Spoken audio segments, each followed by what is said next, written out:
Okay நண்பர்கள், இந்த வீடியோவில் எதை பற்றி பார்க்க போறோம்னா ஜென்ரேஷன் கேப். அதாவது ஜென்ரேஷன் கேப்னா நம்ம 2 ஜென்ரேஷன் இருக்கும்ல.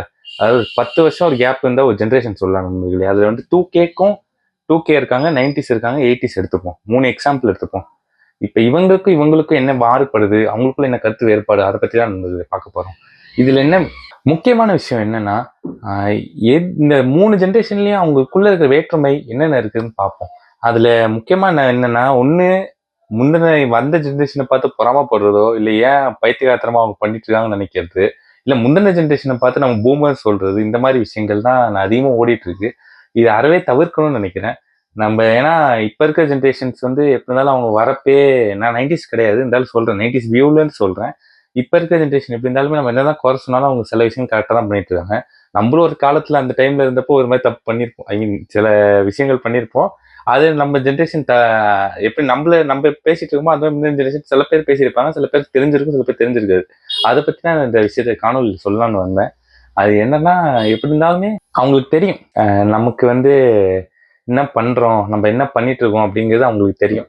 அதனால நம்ம அதை குறை சொல்லாம, அவங்க என்ன பண்ணணும் நம்ம தெளிவா எடுத்து கொடுக்காம, நீ தான் பண்ணணும் அப்படின்னு சொல்லிட்டு சொல்லி கொடுக்காம, அவங்க போக்கிலே விட்டோம்னா அவங்க என்னங்கிறத அவங்க கண்டுபிடிச்சு வந்துருவாங்க.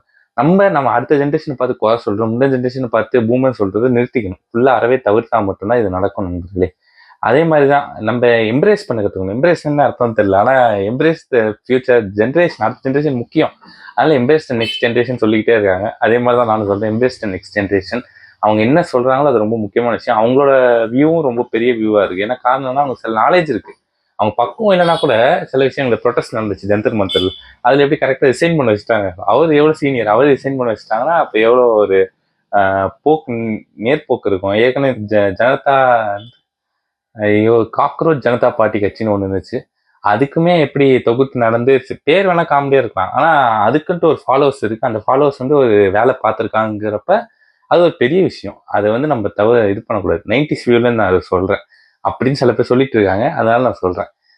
ஓகே நண்பர்களே, இந்த ஜென்ரேஷன் கேப் இதைதான் ஒழிக்கணும்னா நம்ம அதுமாதிரி முந்தைய ஜென்ரேஷன் பூமர் சொல்றது நிறுத்தணும். அவங்க எப்படி இருந்தாலும் ஒரு காலத்துல நம்மளுக்கு கடந்து போயிருப்பாங்க. அதனால அவங்க அட்வைஸ் எடுத்துக்கிறது தப்பு இல்லை. நம்ம சொல்லவும் கூடாது, எடுத்துக்கவும் கூடாதுன்னா அப்படி நான் சொல்லலை. எப்படி இருந்தாலுமே குறிப்பிட்ட விஷயம் சொல்லணும், குறை சொல்லக்கூடாது. இந்த விஷயம் இப்படி அப்படின்னு சொன்னா போதும். அதை அப்படியே இது பண்ணி புஷ் பண்ணி சொல்லணுங்கிற அவசியம் கிடையாது. அது மாதிரி உங்களுக்கு ஏதாவது அனுபவம் இருக்குல்ல, உங்களோட அப்பா அம்மா இல்லை, உங்க சீனியர்ஸ் யாரு உங்களை என்ன குறை சொல்லியிருக்காங்க, அதே மாதிரி உங்க ஜூனியர்ஸ் நீங்க என்ன குறை சொல்லியிருக்கீங்க அப்படிங்கிறத நீங்க பதிவு பண்ணுங்க இந்த காணொலியில். கண்டிப்பாக அதை பற்றி நம்ம கொஞ்சம் டீட்டெயிலாக பேசுவோம். இதான் இந்த ஜென்ரேஷன் கேப். இதை முடிஞ்ச அளவுக்கு சாலிடாக நம்ம தவிர்த்தாலே என்ன அடுத்துங்கிறது நம்ம ஈஸியாக தெரிஞ்சோம். அதில் முடிஞ்ச அளவுக்கு அதை நோக்கி நம்ம பயணத்தை செலுத்துவோம். நம்ம என்ன பண்ணணுமோ அந்த ஒர்க்கை கரெக்டாக பண்ணிட்டு நம்ம அடுத்தடுத்து மூவ் பண்ணிகிட்டே போயிட்டே இருக்கோம். ஓகே நண்பர்களே, இன்னொரு நல்ல வீடியோவில் சந்திக்கிறேன். Until then by from Vijay Bharadwaj, signing off.